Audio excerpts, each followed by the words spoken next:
ゲームの時間だ。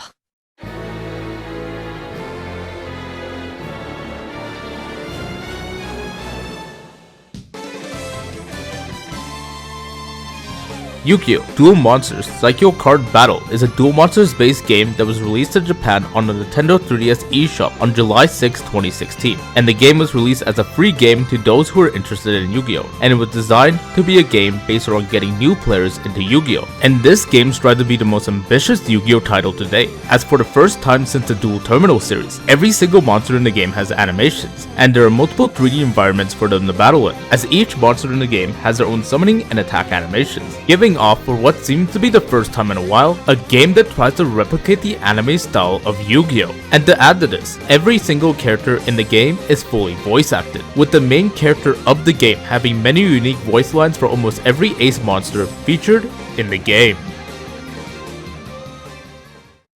Hey everyone, my name's Ishade, and it's no secret that I love the Yu-Gi-Oh! Franchise that's been running for the last 25 years. And with Konami finally taking an interest in digital titles again, I decided that I myself wanted to go back to Yu-Gi-Oh!'s deep 25-year history and go over each game that Konami has released over the years. And this is part of an ongoing series that I've called Road to Master Duel. And today, we'll be going over one of my favorite Yu-Gi-Oh! Games out there, as it strives to be the game with the most charm I've ever seen to date. Yu-Gi-Oh! Duel Monsters Saikyo Card Battle.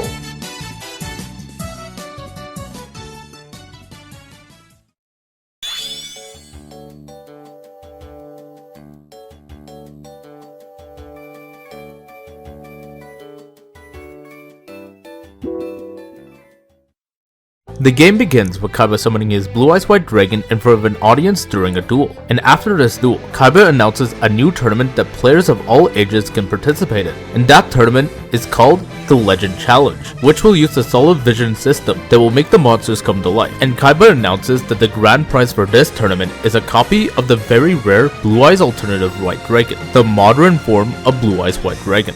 We begin the game in Domino Plaza, where we are greeted by the main guide of the event, Miss Guide, who looks very similar to Tour Guide from the Underworld, but with Kaiba Corp attire instead. Miss Guide explains to us that this tournament is beginner friendly, and she asks us for our general information, such as our name and knowledge of Yu-Gi-Oh! After that, she tells us that she'll teach us the rules of the game to help us get started. And at the same time, a brown-haired kid shows up and introduces himself to be Strong 19, otherwise known as Strong Jukyo, as he challenges you to your first duel.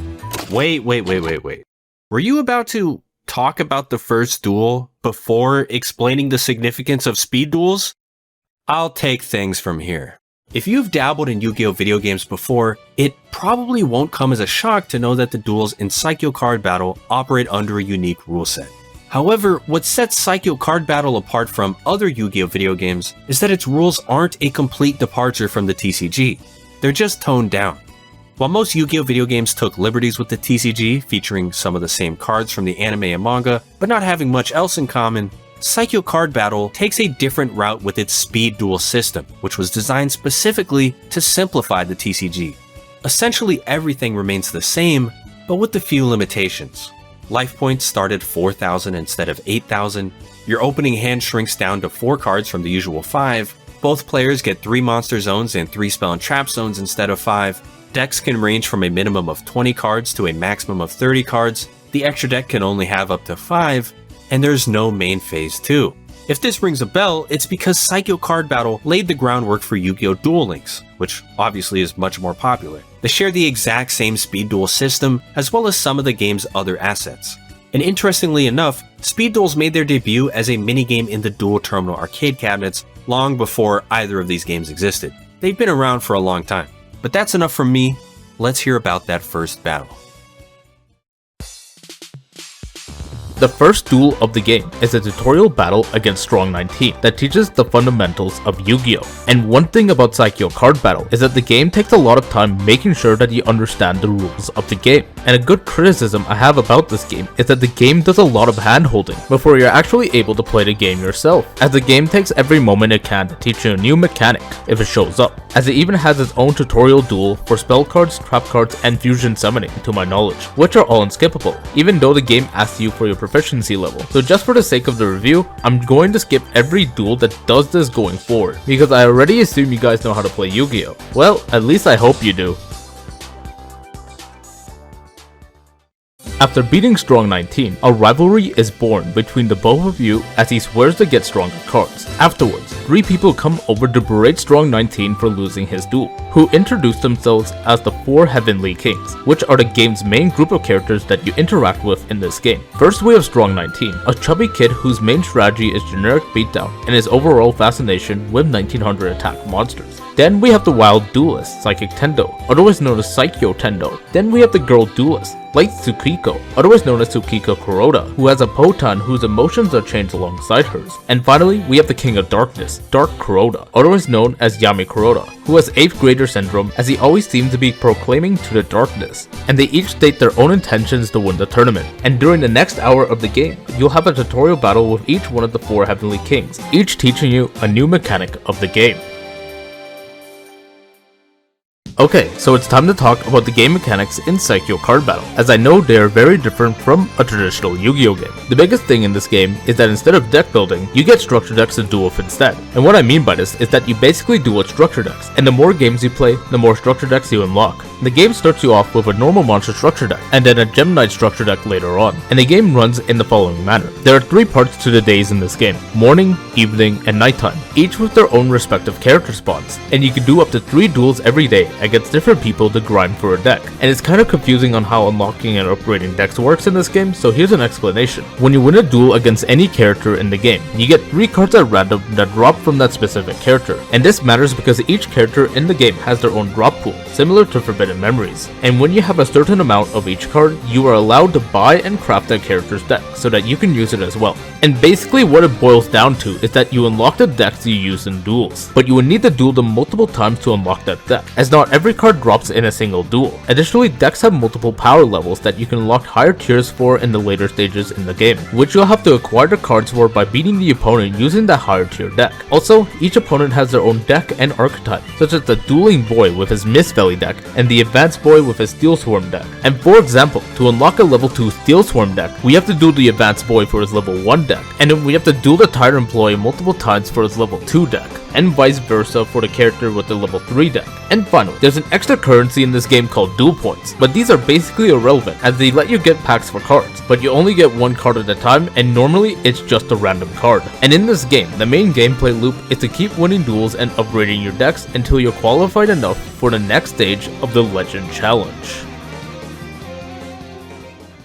After winning all of the initial tutorial duels in the game, all of the 4 Heavenly Kings are shocked that you managed to defeat them all in a row, and they all acknowledge your strength and declare you their rival, as they each still want to go after Kaiba's rare card. Listening in on this, Miss Guide interjects and offers to go on a date with the winner of the tournament to motivate everyone. And for anyone asking, Miss Guide also says that if Light Tsukiko wins, she goes on a date with you, which causes Dark Kuroda and Light Tsukiko to banter with each other as they are siblings. Afterwards, Miss Guide tells us that to qualify for the stages of the Legend Challenge tournament, we have to accumulate enough points by dueling with other duelists. Upon reaching enough points, we qualify to fight a legendary duelist that played an active role during the Battle City tournament, as there are 5 rounds in total in the Legend Challenge tournament. And finally, Miss Guide makes a big announcement to everyone, and that announcement is that the person who makes it through all 5 rounds of the Legend Challenge gets a duel with the King of Games, which surprises everyone, as the title of King of Games is up for grabs in this tournament. So before going into the first stage of the Legend Challenge tournament, I want to quickly talk about what I did during the early portions of the game. One thing I decided to do while starting this game was to just pick decks that I like and have fun with them,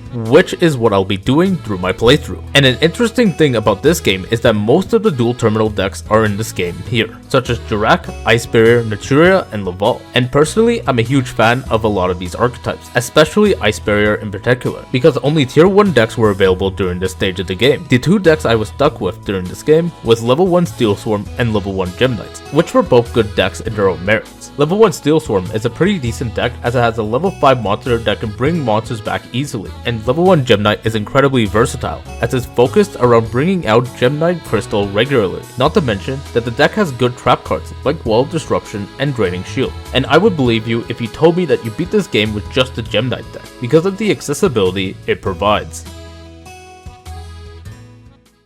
Upon starting the first stage of the Legend Challenge, Miss Guide informs everyone that each Legend Challenge stage has a legendary duelist that you can duel against, but before you can duel them, you must beat another duelist first to earn the right to duel them. And for this time, the person we must beat is Strong 19, who has gotten some new cards and has created what he calls the True Power deck.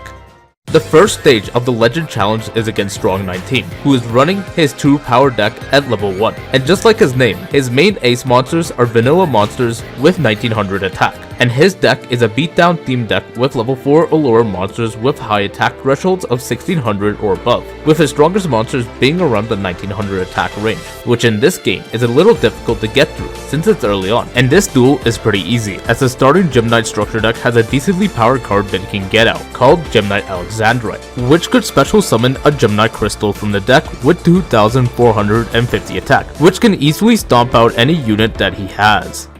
After defeating Strong 19, Miss Guide introduces the first duelist in the Legend Challenge, which is Taya Gardner, which everyone finds to be a confusing pick, as she never dueled in Battle City, but she was chosen due to her being recognizable. Additionally, there's some good dialogue that happens between Kaiba and Taya, where Taya talks back against Kaiba for making remarks about Strong 19 losing, which I found kind of funny. Taya Gardner is the first legendary duelist in the game, and she plays a unique deck based around life gain. And this deck isn't too great, as her monsters don't have great stats, except for one exception, that being Maha Vilo, who for some reason Taya has a voice line for. Additionally, from what I could see in the deck list, if Taya manages to draw Maha Vilo and one of her 3 equipped spells, it would potentially give her a monster with 2500 or more attack in her deck, which is scary to think about, but it's something that didn't show up in my duel, because the odds of that deck breaking are way too high. After beating Taya Gardner, she praises you for passing the first stage, and everyone congratulates you for beating the first stage of the Legend Challenge.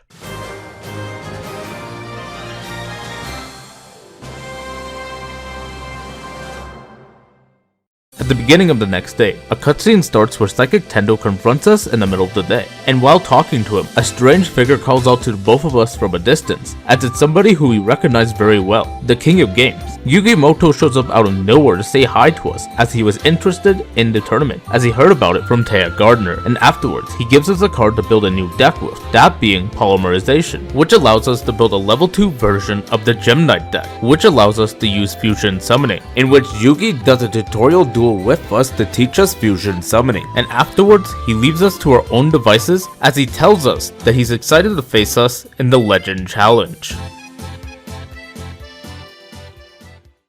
Upon beginning the second stage of the Legend Challenge, Miss Guide introduces the challenger, that being the psychic trickster Psychic Tendo, who is definitely pumped to beat us in a duel as he quotes that he'll lay us out.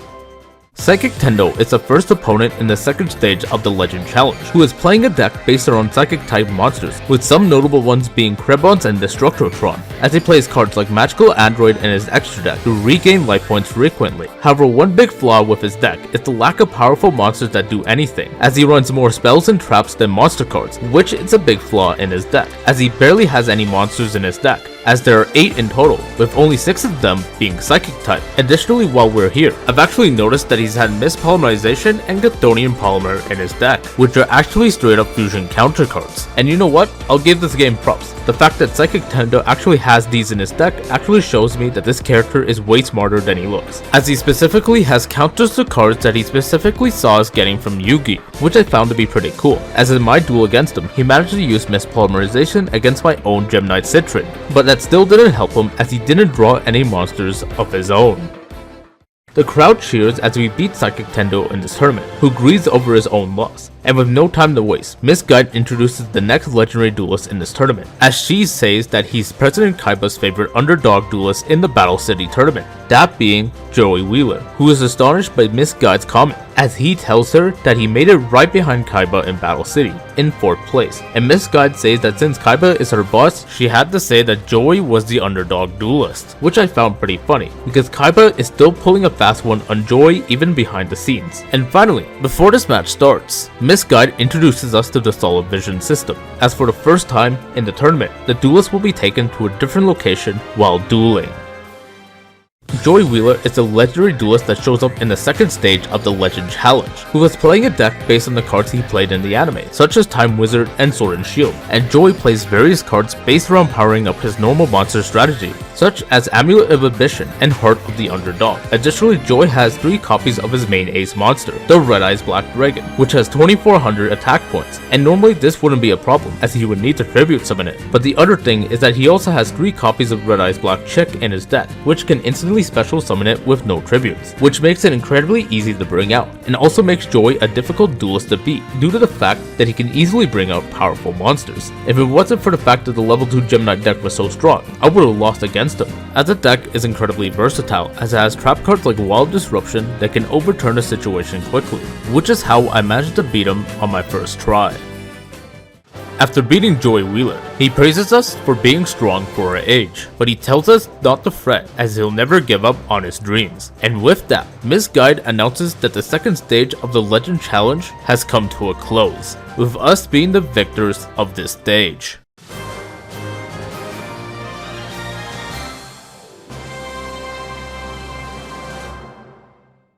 When the next day starts, Miss Guide tells us that yesterday's duel was spectacular, and that it was a wild day, as she tells us that we're one step closer towards becoming a legendary duelist ourselves. At this time, the 4 Heavenly Kings call out to us as they gather around, and Psychic Tendo in particular now tells us that he thinks we're cool duelists. Additionally, Light Tsukiko challenges us to try to stop her from becoming the next Duel King, as she states that both she and Dark Corrodor are on a league of their own.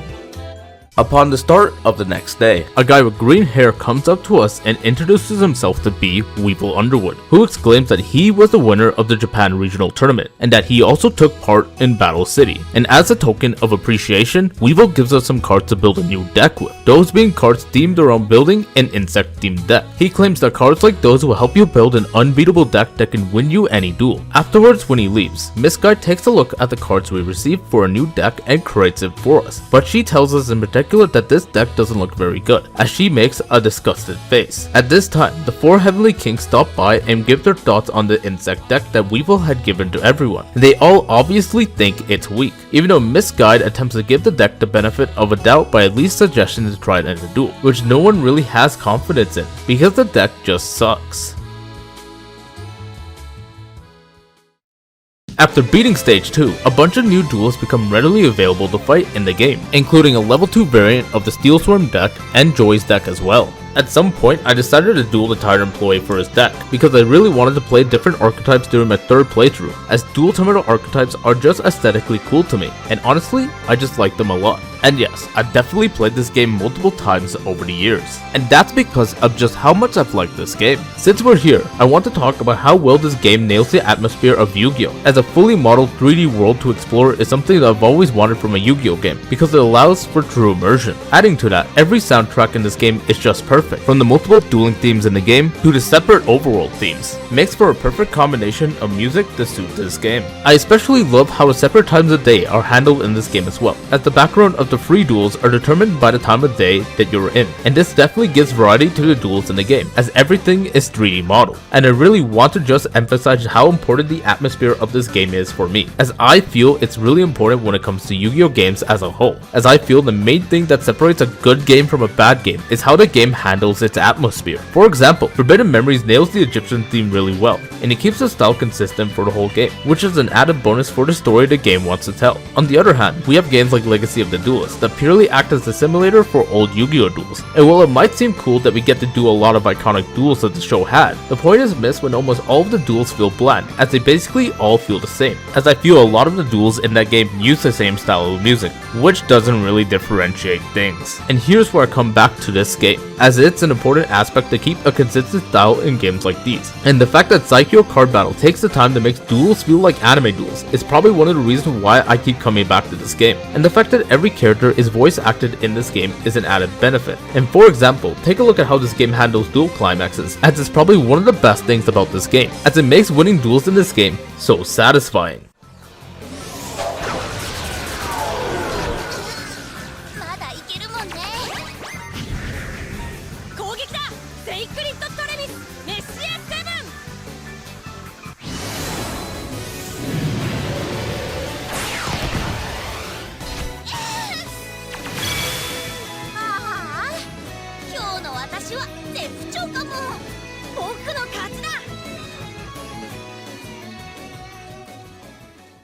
The first stage begins with Miss Guide introducing the participants of the Legend Challenge. And as for a shocking turn of events, she introduces that the main opponent we'll be facing this time around is Weevil Underwood. And as Weevil makes his appearance, he notices that we aren't playing the insect deck that he gave us, and he calls us an idiot for doing so, as he declares that his insect deck is going to make mincemeat of us. Weevil Underwood is the first opponent that shows up during the third stage of the Legend Challenge, and Weevil plays an insect deck based around insect monsters like Millennium Scorpion and Pinch Hopper, with Pinch Hopper having an effect that can bring up Millennium Scorpion when it is destroyed, while some combinations in the deck are good, like using equip spells in conjunction with these cards. And while Weevil has all these combinations, Weevil's deck suffers from a big flaw, that being that his deck has barely enough monsters to be sustainable, making the deck pretty bad, as there are even a few cards in the deck to work specifically against insect monsters, probably because the deck was designed to work against itself. But I'm not an idiot, so I brought in my new level 2 Steel Swarm deck, as with the effect of my new Steel Swarm Moth, I was able to easily beat Weevil's one monster with high attack, as Steel Swarms are honestly a solid deck. As we beat Weevil Underwood, he acts shocked as he leaves the stage in frustration. After that, Miss Gun announces the legendary duelist for the third stage of the tournament, as somebody whose heart used to be ruled by hatred, that being Merrick Ishtar, who is eager to fight the young duelist who is participating in the Legend Challenge. And he definitely makes a comment about how a lot has changed since Battle City, and that it's a lot different from the times that he remembered, but he's still ready to duel anyways.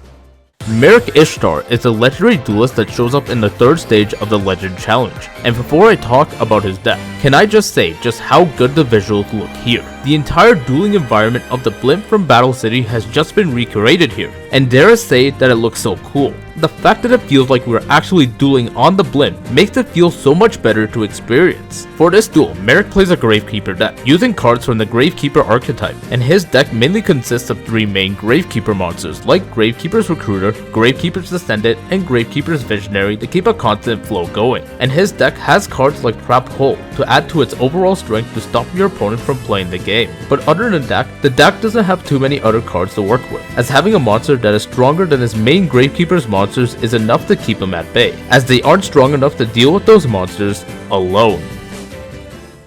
After defeating Merrick Ishtar, he tells us that we did a splendid job, and that our dream of defeating Yugi may not be so far-fetched as it seems, but he still tells us to prepare accordingly, as Yugi has a lot of powerful cards due to his years of experience, and we'll need to prepare accordingly to take him down. Afterwards, Miss Guard congratulates us on making a new friend, as we wrap up the third stage of the Legend Challenge.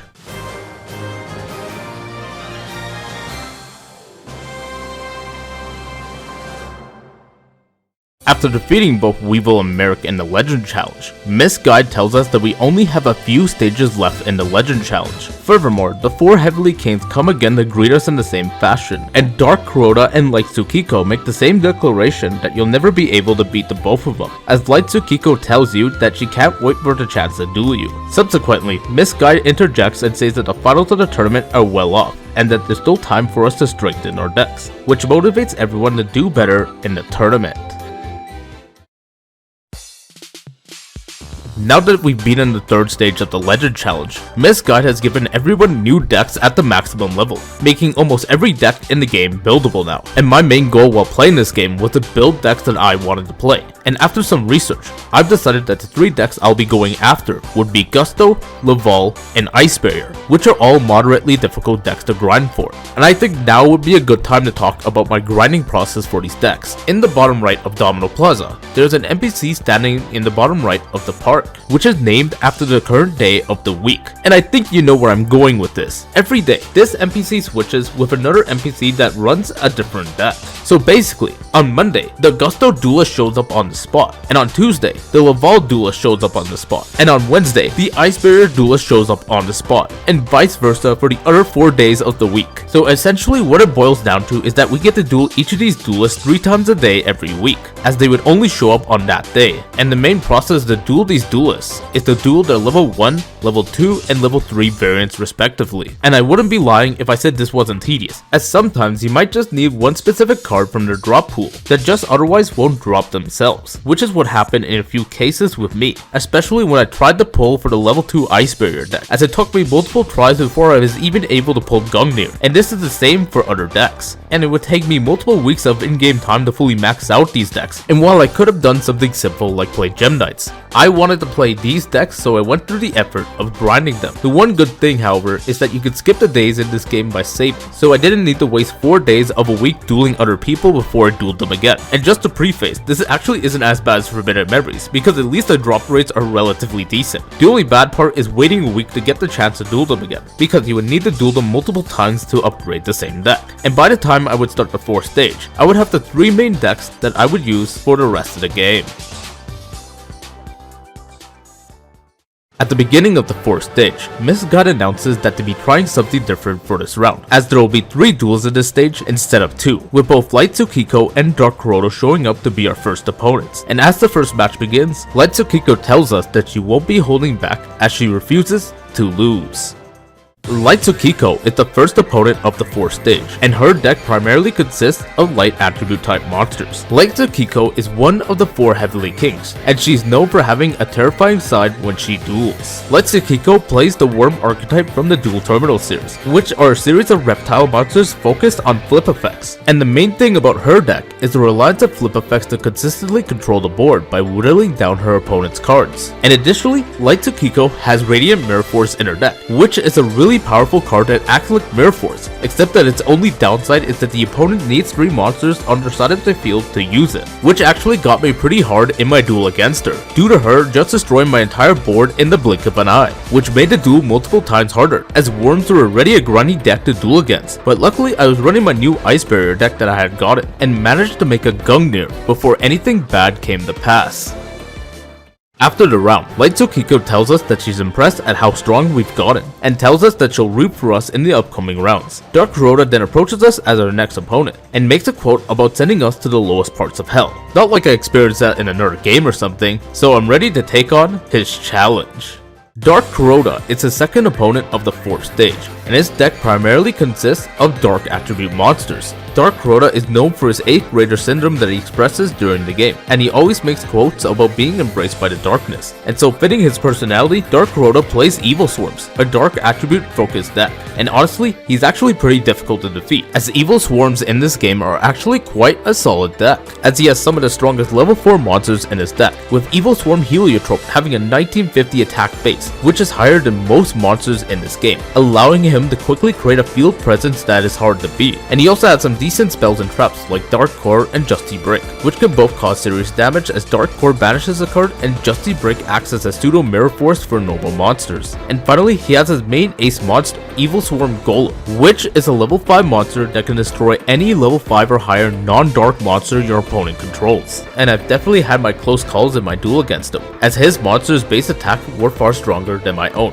which had me to resort to stalling with Reese the Ice Mistress, which is a monster that can't be destroyed in battle by monsters who are level 4 or higher, which caught me a lucky break in this duel, as with enough time I was able to gather the resources needed to clear his board and end the game with my Abyss Soldier. After beating Dark Kuroda, he starts laughing as he can't believe that he lost, and Light Tsukiko tells her brother that she was proud of him for dueling his hardest. Following this, Miss God announces that the next legendary duelist is the duelist that wields the Blue Eyes White Dragon, that being Seto Kaiba, who is amused by the fact that we were able to make it this far, as he urges us to brace ourselves for a duel we've never seen before. Seto Kaiba is the main legendary duelist of the 4th stage, as he plays a deck based on his Blue Eyes White Dragon and cards that he played in the anime. And as I was doing this duel, I was realizing something really important about my deck, as I slowly realized that it was missing a key component to make something in particular. The level 3 Ice Barrier structure deck in this game is a good deck, as it has some strong searches and key cards like Abyss Soldier, but there was something I couldn't get out of my mind, and it was this question: how do you summon Trishula, Dragon of the Ice Barrier? For those who don't know, Trish is a level 9 Synchro monster that has the following summoning conditions: 1 tuner plus 2 non-tuner monsters. And I realized at a point that even though the extra deck had Trish, the only non-tuners in the deck were level 4, as every other monster in that deck was a tuner. And so as a result, there are no possible conditions in any way that Trishula was able to be summoned in the pre-made structure deck. And I don't even know what to say, because honestly, that was just shocking to me, because I was really looking forward to play Trishula, as it's one of my favorite Yu-Gi-Oh monsters. At least the one good thing about the deck is that Gungnir is really easy to summon. As for the Seto Kaiba duel, I'd like to say that I would have something to say about it, but in reality, I don't. He generally only just summoned one Kaiser Seahorse, and then proceeded to brick in the following turns. And I don't even know what was in his hand during the duel, as he basically didn't use any cards, allowing me to end the duel pretty quickly, which is actually upsetting because I also dueled him in the post game, in which he did nothing there as well. And you know what? That's just the luck of the draw when it comes to card games. And sometimes you win some, and the other times, the heart of the cards isn't on your side. Once losing to us, Kaiba starts laughing in shock, as he can't believe that he lost to us. After Kaiba leaves, Miss Guide tells us that our duel with the King of Games is coming up soon, as the 4th stage is cleared.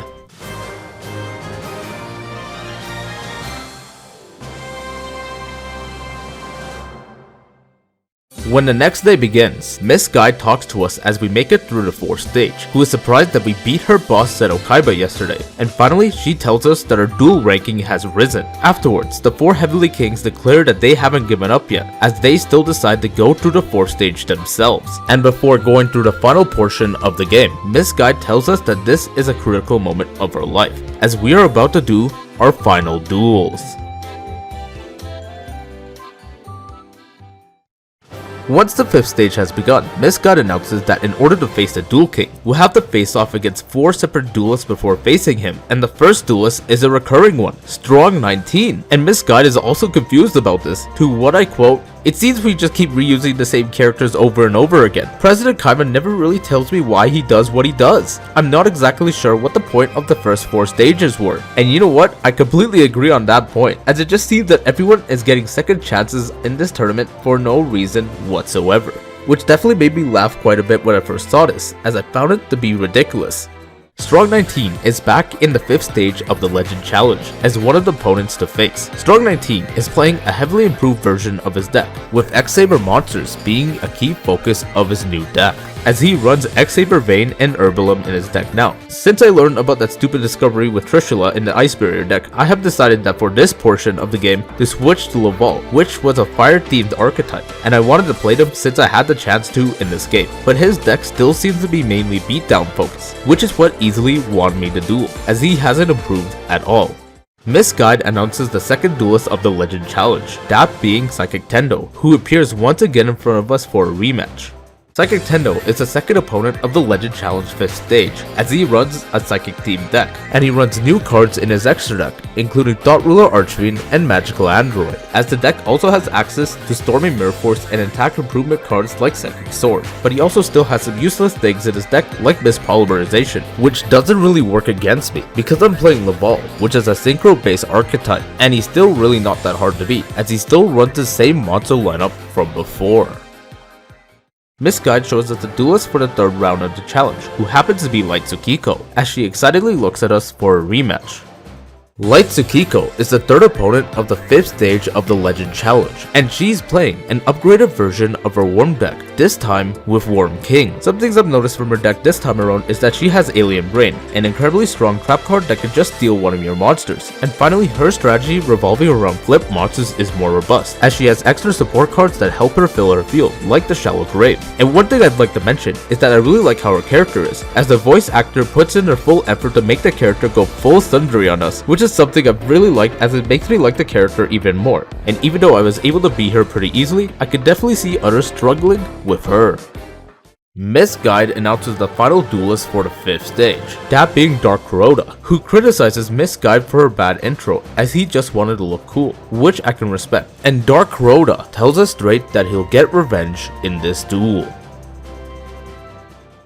Dark Kuroda is the final opponent of the 5th stage, as he stands to be the final obstacle before the battle with the King of Games. And I'm not joking around, his deck is so much better this time around. The biggest addition to his deck is Evil Swarm Mandragora, a monster that can easily be special summoned from the hand, which allows him to summon Evil Swarm Golem far more easily than usual. Not to mention that he also has Evil Swarm Ouroboros and Evil Swarm Bahamut in his extra deck. In my first run against him, I actually lost to him because I bricked pretty bad, and I was unable to procure enough Laval monsters in the grave, as he banished them with Dark Core. Hell, there was this one turn where I tried to force out a Laval Synchro monster by using Soul of Fire to banish a Laval monster, as Laval Cannon had the special ability to special summon a Laval monster from the banish zone when you normal summon this card. But it was all for nothing, as Soul of Fire has a battle phase restriction, which evidently caused me to lose that duel. One thing I'm grateful about for this game is the ability to skip battles you've already done, which is what allowed me to get into the Dark Corona fight again. And I managed to defeat him pretty easily in my second time, as I managed to not brick during our second run. After defeating the 4 Heavenly Kings, Miss Guy congratulates us, as we now have the right to challenge the final stage, where the King of Games lies in wait.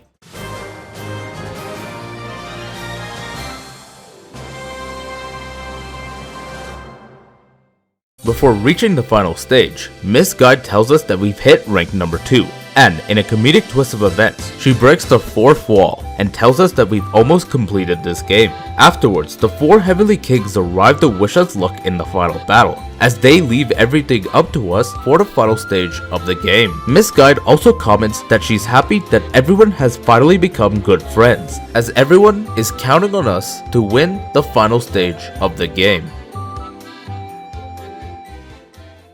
The final stage begins as Miss Guy welcomes everyone to witness the final battle, and she introduces us as the duelist who's gone through many challenges to be the person who we are today. And the King of Games, Yugi Moto, finally makes his appearance on the duel stage, as he's happy to see us again at the very end, as all of a sudden Yugi transforms in front of us into Atem to prove whether or not we really have what it takes to be the King of Games, as Miss Guide tells us to give it all we've got.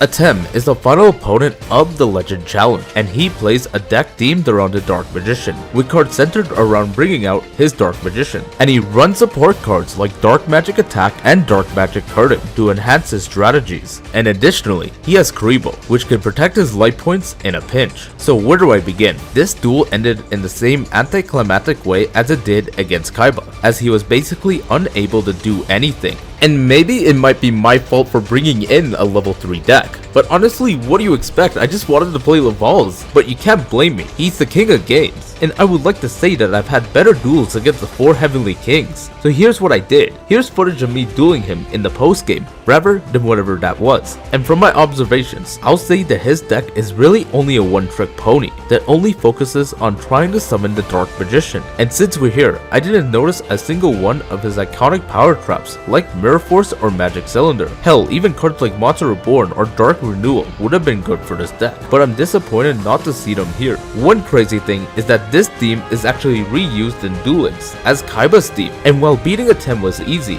let me tell you something right now, this isn't the final battle of the game. After beating Atem, everyone cheers as we've finally beaten the King of Games. And as the tournament comes to a close, Kaiba gives us the grand prize of the tournament, a copy of the Blue Eyes alternative White Dragon, as Miss Guy congratulates us for beating the tournament, as the final stage of the Legend Challenge has been cleared.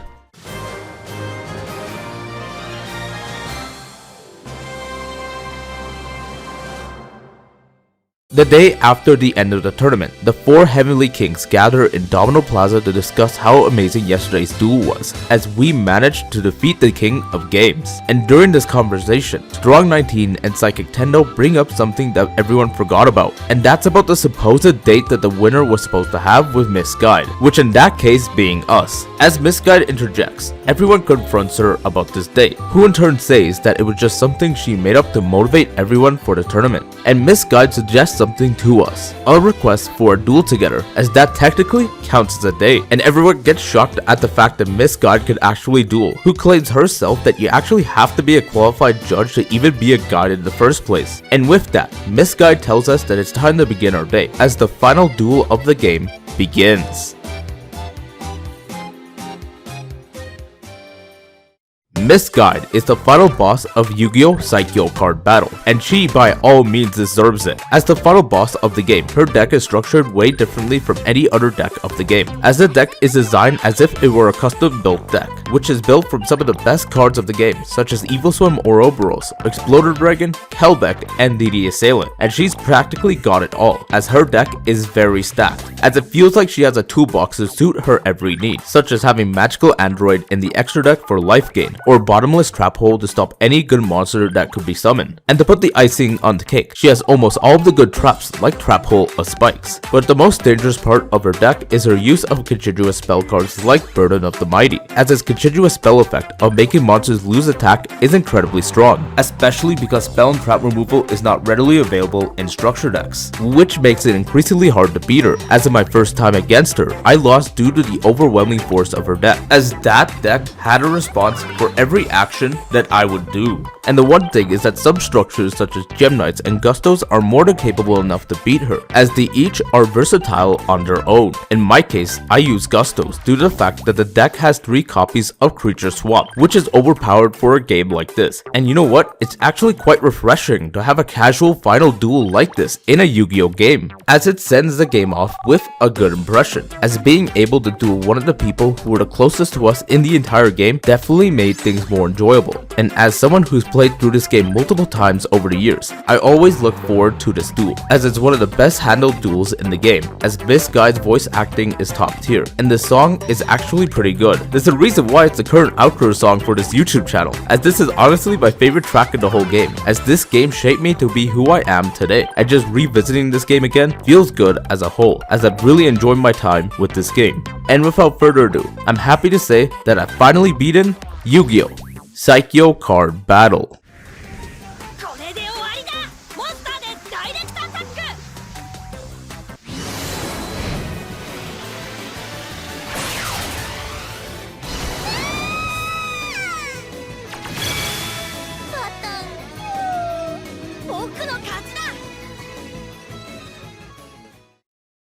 Hey everyone, we finally made it to the end of the video, and I don't know if you've noticed, but I've definitely gotten a little sick, so bear with me as I go through my closing notes. Yu-Gi-Oh! Saikyo Card Battle is a game that just came out of nowhere, as Konami releasing a proper Yu-Gi-Oh! Game that is fully animated and is completely free is something that is completely unheard of. And while this game does have its flaws, such as the game being in the Speed Duel format and deck building not readily being available as a main mechanic, I do think that the positives outweigh the negatives in a case like this, as I found the structures to be a refreshing take on how Yu-Gi-Oh! Is played, as pre-made decks can definitely spice things up. One thing though is that the game does give the option of deck building after beating Miss Guide, which also allows you to copy structured deck lists into it, so that you can modify the decks you like, which I did for the Ice Barrier deck to make it capable of summoning Trishula, as the game does have a pretty solid post-game to play through. The first main thing is that a lot of the tournament brackets become readily available to play through, with each opponent having the highest level versions of their deck.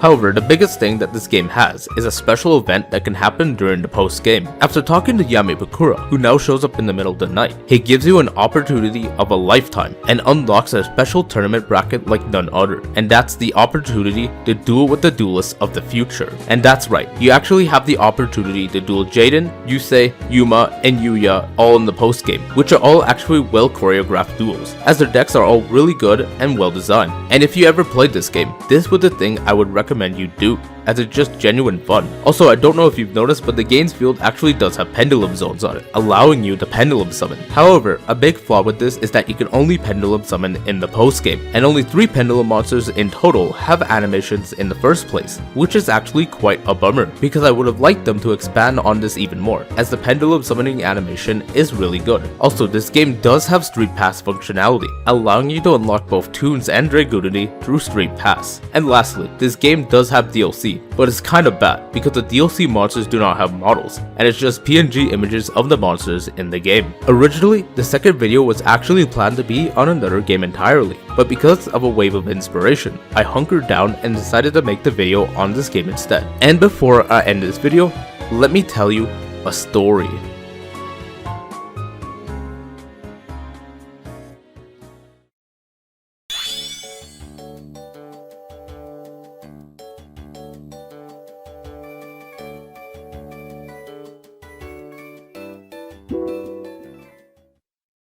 In November of 2018, I joined a Discord server based on a fan game Yu-Gi-Oh project called Duel Monsters VR, a virtual reality game based on Yu-Gi-Oh, and its content was so unique to me, and while I didn't have a VR headset at the time, I still hung out with the members of that server, and that changed in the summer of 2019 when I got access to the game's early development version of its PC build, allowing me to experience the game for the first time. And those months were probably some of the best months of my life, as I met most of my current friends that I still talk to even to this day. Sometime during late 2019, I was given the opportunity to work on this game by the developers of the game, and I accepted because I was a computer science and visual arts major at the time at my university. When I joined, I learned a lot about how the game works and its inner workings, and was one of the main people pushing model development and new cards into the game whenever I could. And I really felt the passion when I worked on this game, as I would go out of my way to try to improve the game wherever I could, as I would talk to everyone possible to acquire 3D models and fix animations for a lot of them. And I also managed the game's balance while working on DMVR, and I worked a lot to balance the current decks while adding new decks to the game. And this brings me to late 2019, when I met somebody in the community who I looked up to for his work, and that person was Crimson Akato. And to me, he was a relatively passionate person that eventually grew to love Duel Monsters VR, and while he was a weird person,